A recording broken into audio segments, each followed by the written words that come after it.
देखिए latest episodes बिल्कुल ad free. ओम ह्रीं क्लीं ह्रीं चामुंडाय विच्चे।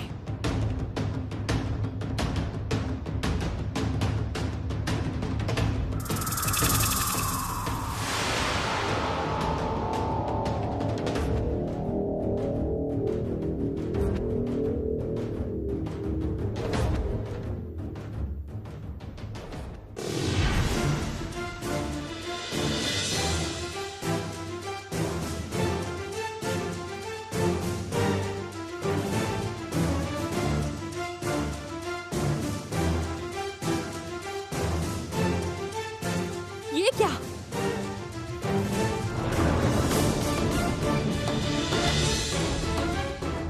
हवन की अग्नि ऐसे बुझ क्यों गई? घोर अमंगल, घोर अमंगल।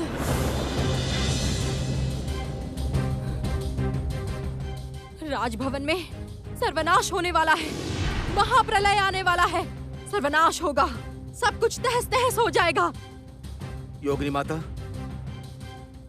ये कैसे हुआ? क्यों हुआ? क्या हुआ? कोई अशुभ शक्ति मुझे बाधा प्रदान कर रही है। रोकना होगा, रोकना ही होगा उसे।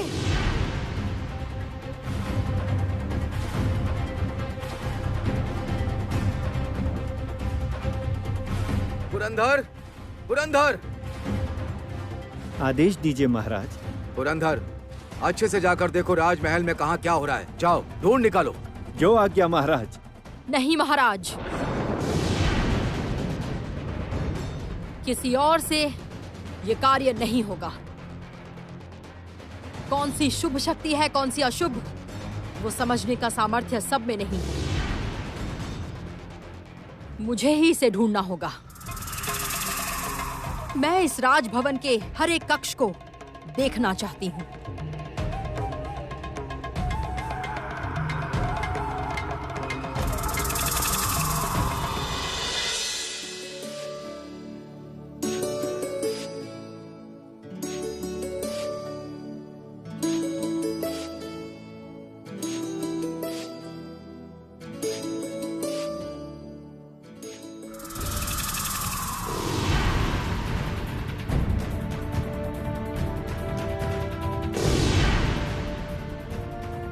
अमंगल, घोर अमंगल, घोर अमंगल।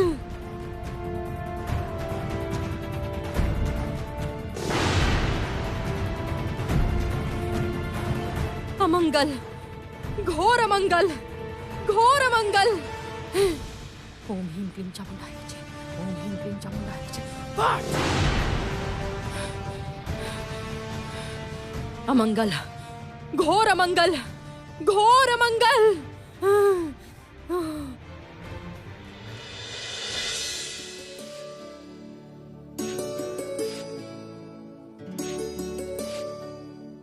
लक्ष्मी माता, इस राज्य से समस्त अमंगल दूर करो ताकि हमारी प्रजा सुख शांति से रह पाए। आप सबकी रक्षा करना माता।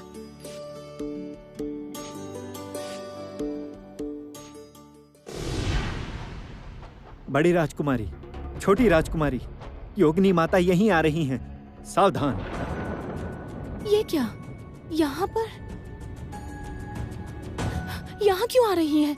हवन की अग्नि अचानक बुझ गई है, इसीलिए योगिनी माता क्रोधित हुई हैं। किस कारण वो अग्नि बुझी, उसी कारण को पता करने वो आ रही हैं। लीला, लीला, यदि योगिनी माता जान गई कि हम लक्ष्मी पूजा कर रहे हैं तो वो और भी गुस्सा हो जाएंगी। क्यों? वो क्यों गुस्सा होंगी? उनके हवन में तो हमने कोई बाधा नहीं डाली। उन्हें आने दीजिए। जो करना है माँ लक्ष्मी ही करेंगी।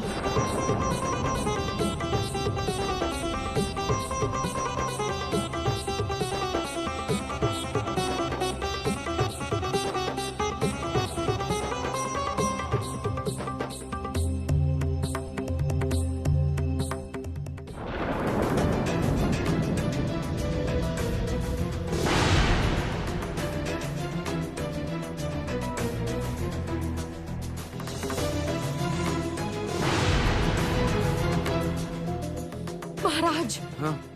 महाराज इस गृह में कोई कुछ बड़ा सर्वनाश करने वाला है महाराज। हाँ, किंतु वो जो भी हो, मैं उसे ढूंढ कर ही रहूंगी। ओम ह्रीं क्लीं चामुंडाय विचे फट।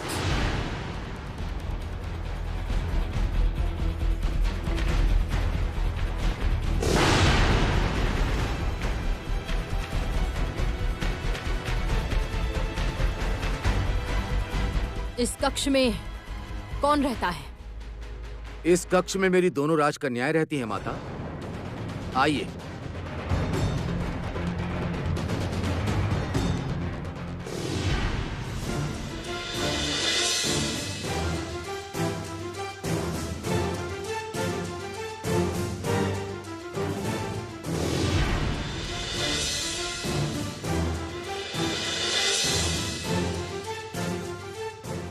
क्या हुआ माता? सर्वनाश, महासर्वनाश महाराज, महासर्वनाश। इस मूर्ति को इस प्रसाद से अभी विदा करो, अभी।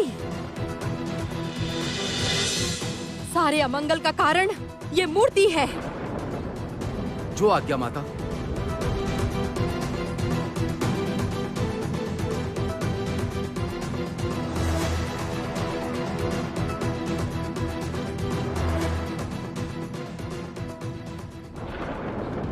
पिताजी, ये क्या कर रहे हैं पिताजी? ये अमंगलकारी मूर्ति मेरे प्रसाद में नहीं रहेगी। यही योगिनी माता का आदेश है। प्रहरी,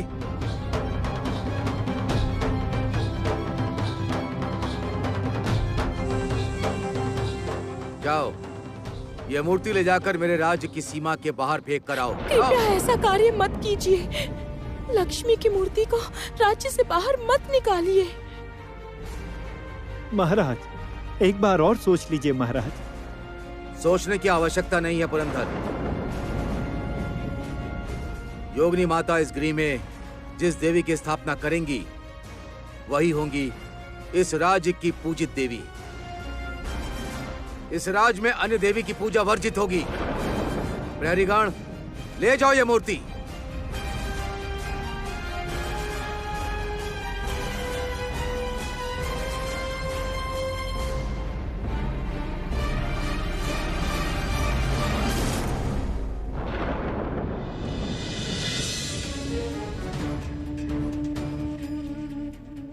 नहीं नहीं नहीं, ये कदापि सही नहीं है। ये एक असामान्य युद्ध है। दिव्य शक्ति के बिना महालक्ष्मी कैसे अलक्ष्मी का सामना करेंगी? इस युद्ध के नियम तो आपने ही निश्चित किए हैं, हे प्रजापति। इतना व्याकुल होने की आवश्यकता नहीं है। लीलावती पर मुझे पूर्ण विश्वास है। मैं जानता हूं सत्य की ही जीत होगी।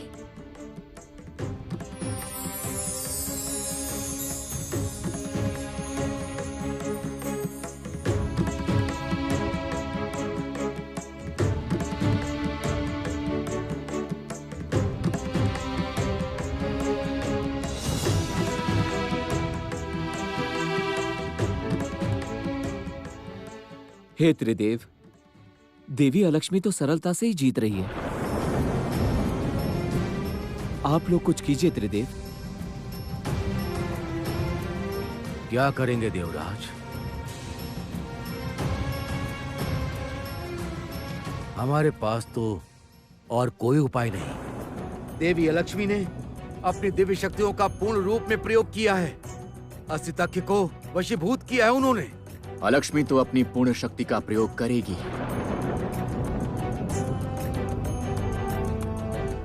क्योंकि वो युद्ध जीतने के लिए उत्साहित है। इस युद्ध के जीतने या हारने पर उसका भविष्य निर्भर करता है। ऐसे तो अस्तिताख्या के निर्देश से सारे राज्यों में लक्ष्मी पूजा बंद हो जाएगी।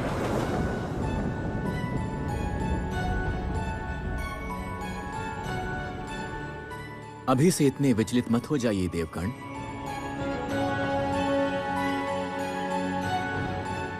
देखते हैं ना कौन हारता है और कौन जीतता है।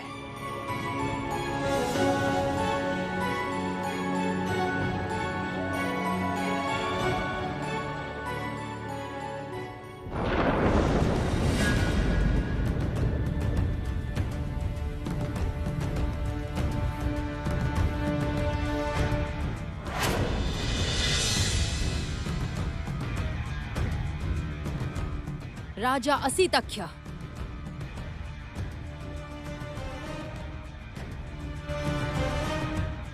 आप ये कलश स्थापित कीजिए अपने इस राजभवन में।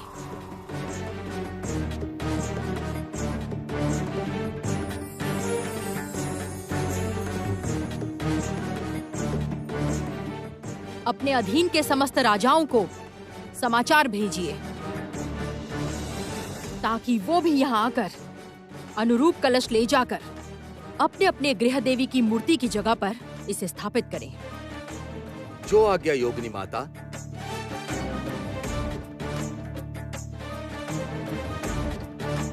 पिताजी, ऐसा अनर्थ मत करिए, अभी भी समय है।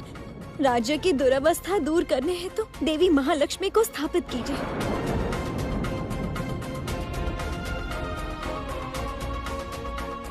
महालक्ष्मी श्रेष्ठ देवी हैं। उनके आशीर्वाद से ही राज्य में श्री लौटेगी। महाराज,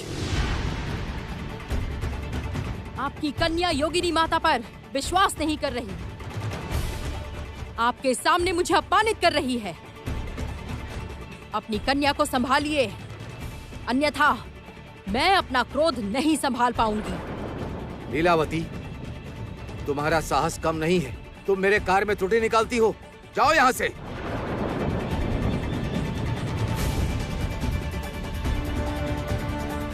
मुझे क्षमा करें पिताजी, मुझे जो सही लगा मैंने वही कहा। आप राजा हैं, अब जो निर्णय लेना है वो आप ही लीजिए।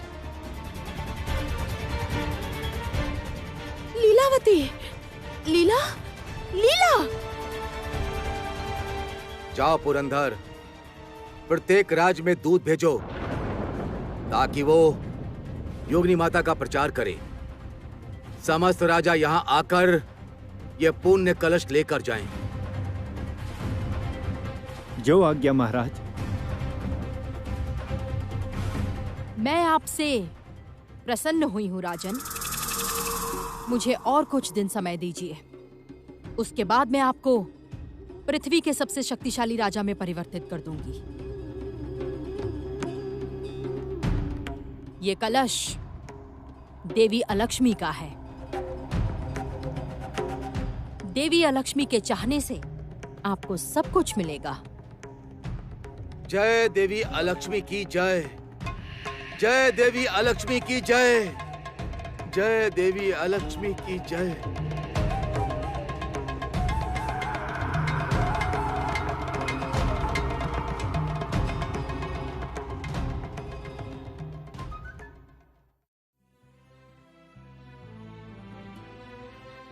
लीला, तू इस सब बारे में पिताजी से बात मत कर, वो अब हमारी बात नहीं सुनेंगे। पता नहीं पिताजी अचानक से बदल गए हैं। पहले हमारी बात वो कभी नहीं टालते थे और अब पिताजी को उस योगिनी ने भ्रमित किया है, इसलिए वो जो कह रही है पिताजी उसी को सच मान रहे हैं। सत्य का फल हमेशा सत्य ही होता है दीदी। हमारे पिताजी महान चक्रवर्ती सम्राट हैं, वो ऐसे अधर्म कैसे होने दे सकते हैं? महाराज के इस कार्य में मेरी भी सहमति नहीं है राजकुमारी, किंतु वही मेरे अन्नदाता हैं, उनका आदेश मुझे मानना ही होगा। महामंत्री, आप तो इतने बुद्धिमान हैं और पिताजी हमेशा आपको ही मानते आए हैं। अब आप ही कोई उपाय निकालिए। अभी के लिए मैं कुछ नहीं कर सकता पुत्री। हम सभी को सही समय की प्रतीक्षा करनी होगी। कभी न कभी महाराज अवश्य अपनी भूल समझ पाएंगे। किंतु तब तक बहुत देर हो जाएगी। राजा दिव्य इच्छा के अधीन है। देवताओं का ऐसा अपमान वो सहेंगे कैसे? यदि देवता कोई श्राप दे। नहीं जानता, मैं बहुत ही असहाय हूँ। महाराज का आदेश है कि उनके अधीन समस्त राज्यों को समाचार भेजना है। वो सब भी अपने अपने राजभवन में ऐसे ही कलश की स्थापना करेंगे। महाराज की आज्ञा का पालन करना ही मेरा कर्तव्य है। मैं चलता हूँ।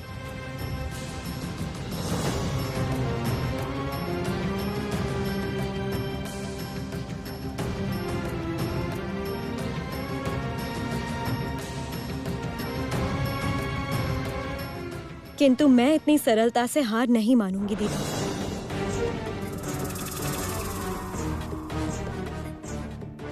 मैं कल ही ऐसा कुछ करूंगी जिससे योगिनी माता यहाँ से विदा होने पर बाध्य हो।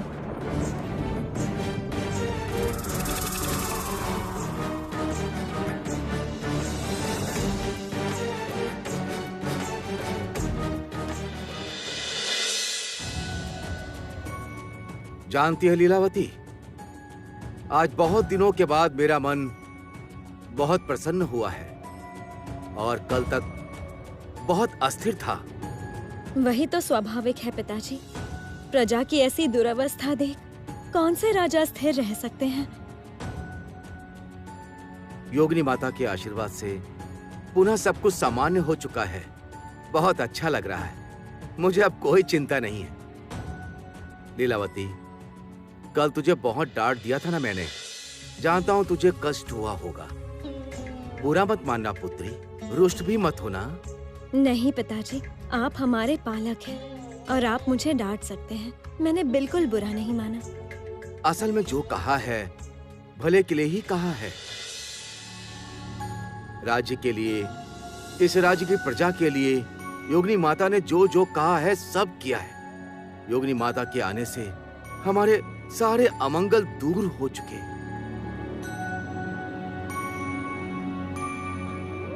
प्रणाम महाराज। प्रणाम राजकुमारी। मैं राजमहल में गया था, सुना कि आप प्रातः भ्रमण पे निकले हैं, इसीलिए मैं यहाँ पर चला आया। कल रात को हमारा घर जल गया है महाराज। किसी तरह प्राण बचे हैं हमारे। महाराज, ये क्यों लगातार हम पर विपत्ति आती जा रही है?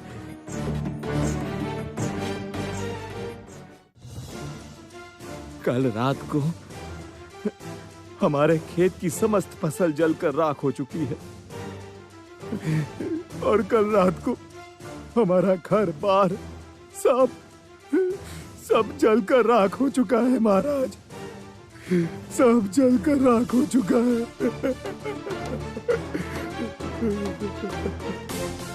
ऐसा तो पहले कभी नहीं हुआ। मुझे लगता है कि किसी देवी का कोप पड़ा है हम पर। आप ही कोई उपाय कीजिए महाराज, अन्यथा ऐसा चलता रहा तो हम सब मर जाएंगे। ठीक है, तुम लोग अभी जाओ। मैं महामंत्री से कहता हूँ तुम लोगों के लिए सहायता राशि की व्यवस्था करें। आपकी कृपा की सीमा नहीं है महाराज। आप मनुष्य नहीं, आप देवता हैं। आप साक्षात भगवान हैं, साक्षात भगवान।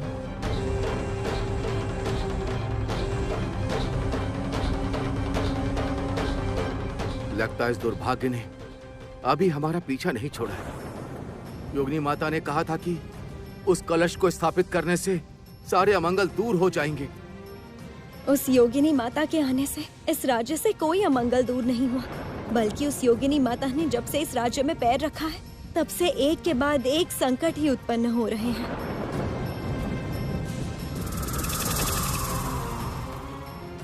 तो क्या मैंने कोई भूल की है लीलावती?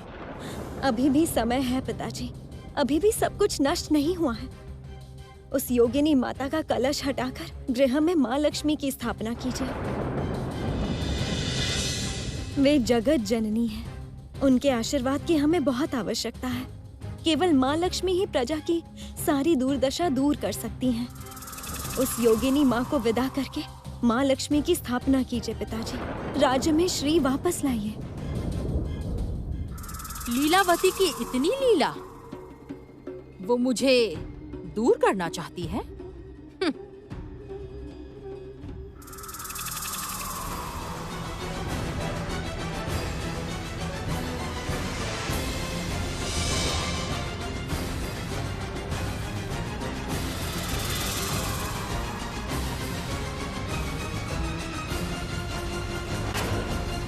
लीलावती, लीलावती, ये तुम क्या बोल रही हो?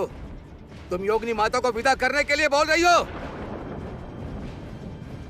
मैंने तुम्हें पहले भी मना किया है, अब भी कर रहा हूँ। ऐसी बातें आप कभी मत करना।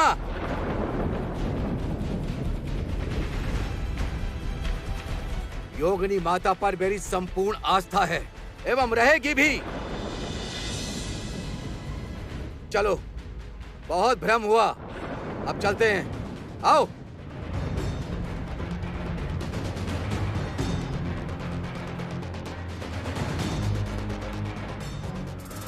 जरती, इस लीलावती की लीला अभी समाप्त करनी होगी। चलो, हम भी चलते हैं।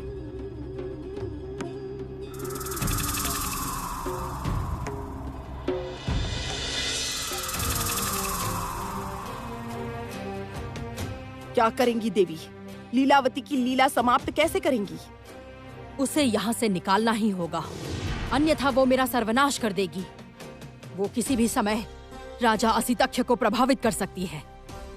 आज यदि सही समय पर नदी किनारे नहीं पहुँचते तो सर्वनाश होता हमारा। उसे भी यहाँ से निकालिए देवी।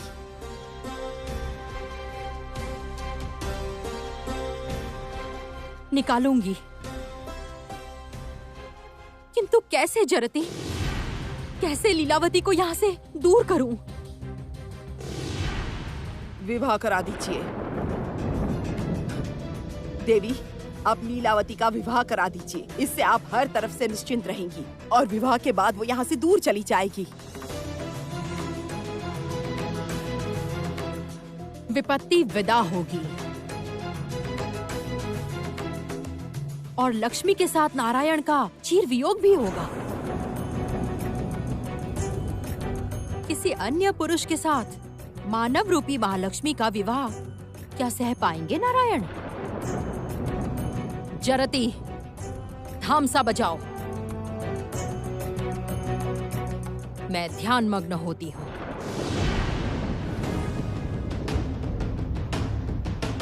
प्रणाम योगिनी माता। घोर अमंगल, घोर अमंगल, घोर अमंगल। माता, माता आप समस्त अमंगल दूर कीजिए माता। मैंने तो देवी अलक्ष्मी का कलश पूर्ण सम्मान के साथ स्थापित किया है, तब भी दुर्भाग्य कम नहीं हो रहा। कल रात को मेरे प्रसाद का एक कलश अग्नि से जल गया है। समस्त अमंगल दूर कर दूंगी। उससे पहले आप अपना घर संभालिए राजन। घर? हाँ, आपके इस राजगृह से अभी भी अमंगल दूर नहीं हुआ। मुझे योग बल से एक अशुभ संकेत मिला है। तुम्हारी छोटी कन्या लीलावती के भविष्य में घोर अंधकार है। क्या कह रही है माता? क्या संकेत मिला है, मुझे बताइए। राजा, आप यदि अभी अपनी छोटी कन्या का विवाह नहीं कराते तो तब उसके जीवन में घोर अमंगल होगा। उसके पति की मृत्यु हो सकती है। उसे चिरकाल विधवा बनकर रहना पड़ सकता है। माता, माता आप ये क्या कह रही हैं माता? लीलावती से मैं अपने प्राणों से अधिक प्रेम करता हूं। ठीक है, मैं कल ही उसके स्वयंवर का आयोजन करता हूं। आप अनुमति दे माता। उससे पहले मैं स्वयं लीलावती की कुंडली देखना चाहती हूँ। मैं अभी उसे बुलाता हूँ माता। कोई है? छोटी राजकुमारी को उपासना कक्ष में आने को कहो, ये मेरा आदेश है।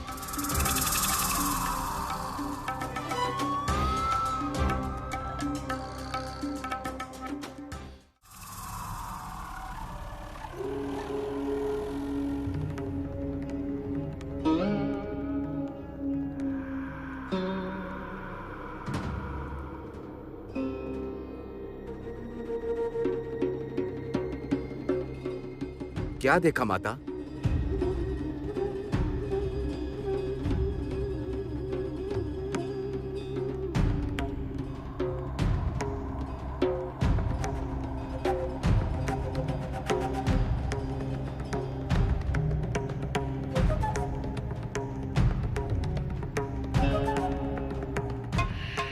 मेरी गणना सटीक है। कल ही लीलावती के विवाह का आयोजन करिए राजन, अन्यथा लीलावती का विधवा होना निश्चित है।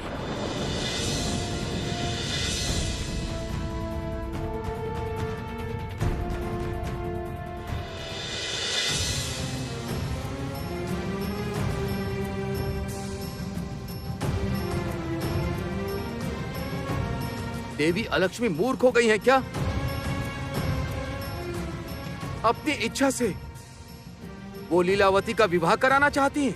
एक भयानक खेल में मग्न हुई है देवी अलक्ष्मी। नारायण से लक्ष्मी को वो अलग करना चाहती है। हे जगत पालक, आप लोग देवी अलक्ष्मी को रोकिए। वो कैसे होगा देवराज?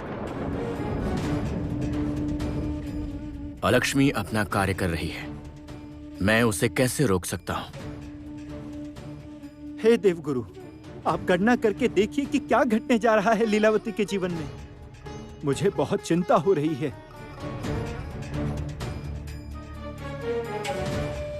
चिंता हमें भी हो रही है देवगुरु। देवी महालक्ष्मी यदि एक बार देवी अलक्ष्मी से पराजित होती है तो क्या होगा, ये कभी सोचा है? हाँ हाँ हाँ, मैं देखता हूं।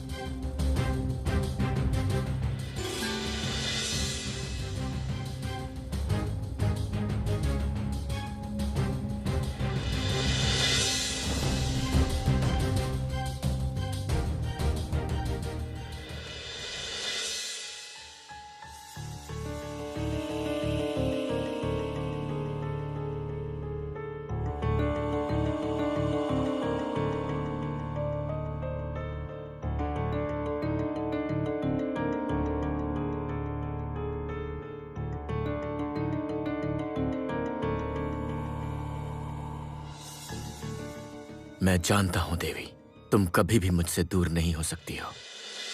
युगों युगों का बंधन है हमारा। अलक्ष्मी में शक्ति ही नहीं है कि वो इस बंधन को छिन्न कर सके।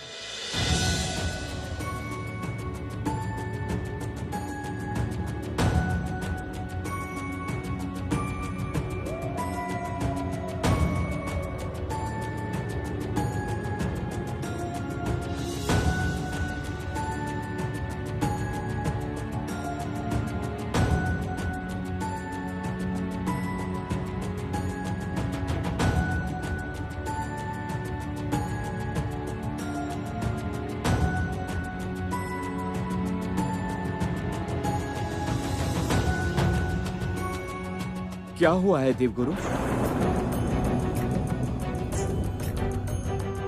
आपकी गणना में तो इतना समय नहीं लगता।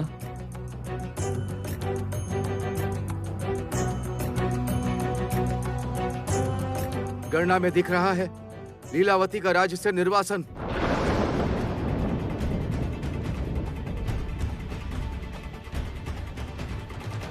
नहीं, संभवतः मेरी ही गणना में कुछ भूल हो रही है। मैं पुनः देखता हूं।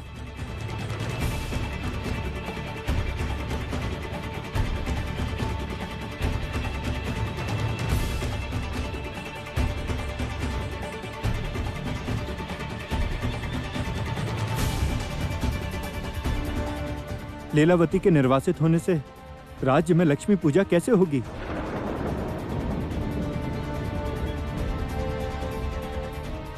घोर विपदा आने वाली है पृथ्वी लोक में। देवी अलक्ष्मी के विजयी होने से स्वर्ग में भी विपदा आएगी। स्वर्ग का समस्त गौरव लुप्त हो जाएगा। ऐसा मैं नहीं होने दूंगा देवराज। मैं मानव रूप में सारी शर्तों का पालन करके अपनी पत्नी की रक्षा करूंगा। मेरा मानव रूप अलक्ष्मी पहचान भी नहीं पाएगी। इसलिए आप लोग निश्चिंत रहिए।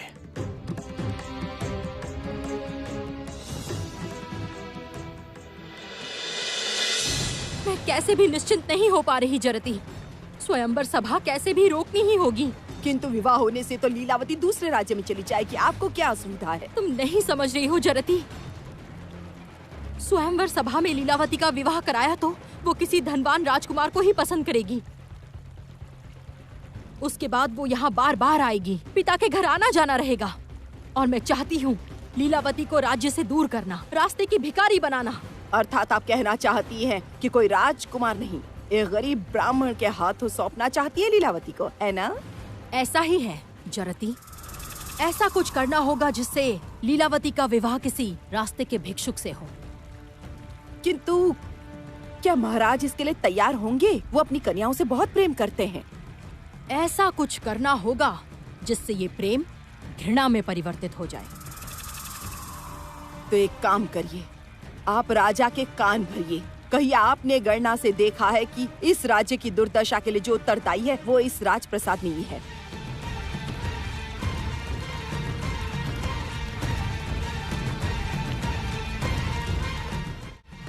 महालक्ष्मी की मूर्ति स्थापित करना चाहती थी वो लीलावती।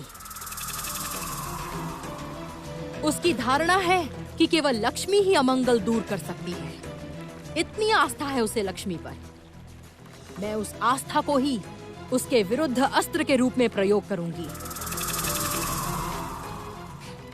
और उसके बाद किसी भिक्षुक के साथ उसका विवाह कराऊंगी। किंतु देवी, इतना दरिद्र भिक्षुक आपको मिलेगा कहाँ? और यदि मिला भी तो वो विवाह के लिए तैयार होगा? राजकुमारी के साथ कोई भी भिक्षुक विवाह के लिए प्रस्तुत होगा जरती। लोभ में विवाह करेगा लीलावती से और उसके बाद लीलावती को मैं अपनी लीला दिखाऊंगी।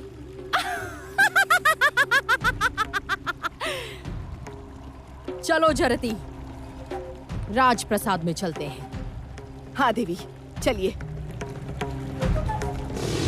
देवी, वो देखिए, लगता है आप जैसा वर ढूंढ रही थी लीलावती के लिए, ठीक वैसा ही वर बिल्कुल सामने बैठा है।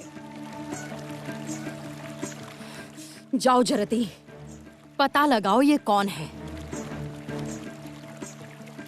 मैं अभी उपासना कक्ष में जाकर लीलावती की विदाई की तैयारी करती हूँ।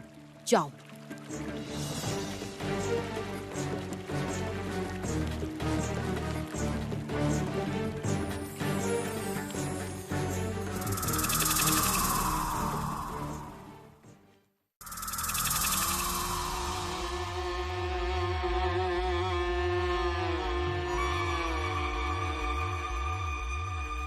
तुम कौन हो हे ब्राह्मण? तुम्हें इस राज्य में पहले तो कभी नहीं देखा। दरअसल मैं यहाँ दूसरे राज्य से आया हूँ भिक्षा मांगने के लिए। मैंने सुना है यहाँ के राजा बहुत दयावान हैं, किसी को खाली हाथ नहीं भेजते हैं। बिल्कुल सही। मैं तो उस राजप्रसाद में ही रहती हूँ, किंतु तुम कभी भी वहाँ दान के लिए मत जाना। महाराज बहुत सारे राजकार्य में व्यस्त रहते हैं ना। अच्छा, तो फिर मैं वहाँ कब जाऊं? कब जाने से दान मिलेगा? मैं तो बहुत असहाय हूँ। तुम अभी यहीं प्रतीक्षा करो, मैं स्वयं आकर तुम्हें बताऊंगी कब जाना है। ठीक है, वही होगा। किंतु आप आएंगे ना? आऊंगी, मैं आऊंगी। तुम्हें देखकर मुझे बहुत कष्ट हुआ, इसलिए स्वयं आकर बात की। भाग्य अच्छा रहा तो ऐसे ऐसे दान मिलेंगे कि तुम कभी भूल नहीं पाओगे।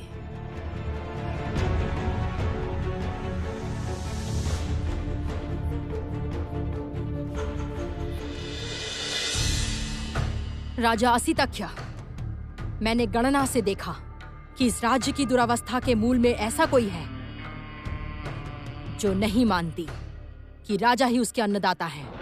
कौन है वो? उसका परिचय मैं नहीं जान पाई राजन। केवल इतना जान पाई कि राजा के प्रति उसके कृतज्ञ ना होने के कारण ही चारों ओर हाहाकार, इतना विनाश हो रहा है। उसे ढूंढना होगा राजन। हाँ, अवश्य। कल ही मैं अपनी समस्त प्रजा की परीक्षा लूंगा, जानूंगा कि कौन कृतज्ञ नहीं है। प्रजा की परीक्षा लेने से पहले राजभवन में सबसे पहले झांक कर देखना होगा। यहाँ इतने लोग वास करते हैं, उन सबको बुलाइए। अपितु अपनी कन्याओं को भी बुलाइए। ठीक है, अब ऐसा ही होगा माता। राजमहल में सबकी परीक्षा लूंगा मैं। उसके बाद राजधर्म से सबको बुलाऊंगा, उनकी परीक्षा लूंगा। उससे भी यदि वो ना मिले तो राज्य के हर वासी को बुलाकर उनकी परीक्षा लूंगा। हाँ, मुझे जानना ही होगा कौन है वो अकृतज्ञ। कठोर दंड मिलेगा उसे, कठोर दंड। महामंत्री पुरंदर, कहाँ हो तुम? पुरंदर, आदेश दीजिए महाराज। जाओ, राजमहल में सबको इस उपासना कक्ष में आने को बोलो। जाओ। सभी को? हाँ। क्यों राजन? प्रश्न मत करो, जो कह रहा हूं वो करो। जाओ। जो आज्ञा महाराज। अस्थिर मत होइए राजन।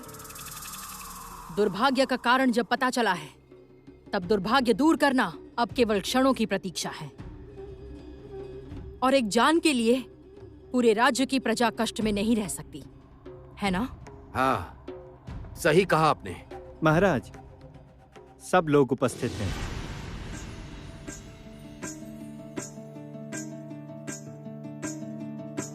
माता जो भी पूछेंगी सब उसका सटीक उत्तर देना। महामंत्री, तुम्हें किसके भाग्य से अन्न मिलता है? मेरे महाराज ही अन्नदाता हैं, वही मुझे अन्न देते हैं।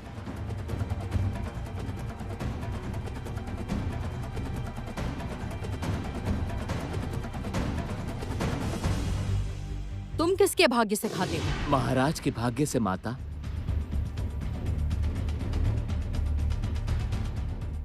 महाराज ही हम सबके अन्नदाता हैं।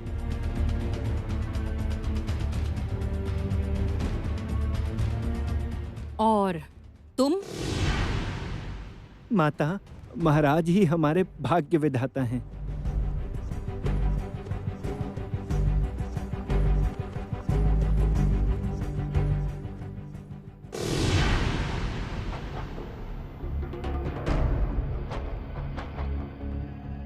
तुम राजकन्या, तुम भी निश्चित महाराज के भाग्य से ही खाती हो।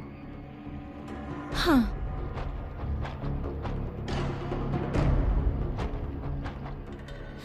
पिताजी हमें अन्न दान करते हैं। हमें सुख और आनंद सब कुछ पिताजी ही देते हैं। और छोटी राजकुमारी लीलावती, क्या तुम भी इससे सहमत हो? भाग्य रचते हैं विधाता और अन्न दान करती है माँ लक्ष्मी।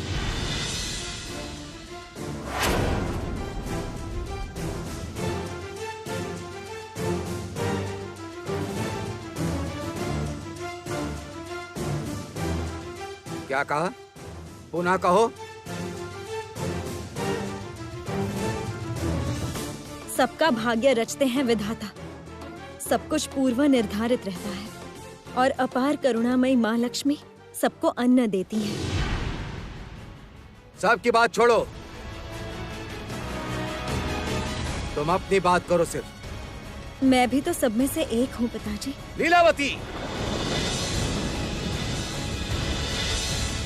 मेरी पुत्री, तुम बिल्कुल भी कृतज्ञ बोध नहीं करती। तुम मेरी कन्या होकर ऐसी बात कर रही हो। समझा, आज तुम्हारे ही कारण इस राज्य की इतनी दुर्दशा, दुर्भाग्य है। लीलावती, मैं तुम्हें निर्वासित करता हूँ।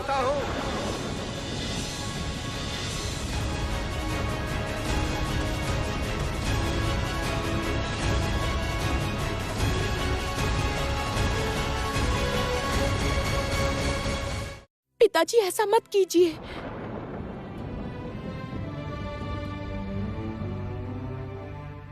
ये आपकी छोटी बेटी है, कितने आदर से आपने इसे बड़ा किया है। हाँ, और अधर पकड़ी मेरे सर पे चढ़ गई है, पिता का अपमान कर रही है। ये छोटी है पिताजी, क्या बोलना चाह रही थी क्या बोल दिया। इसे क्षमा कर दीजिए। ठीक है, मैं इसे क्षमा कर सकता हूँ, किंतु मेरी एक शर्त है।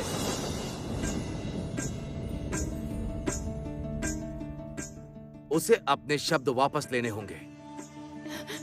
लीलावती, लीला बोल, तूने जो कुछ भी कहा वो तेरे मन की बात नहीं है। पिताजी हमें अन्न देते हैं। बोल लीला।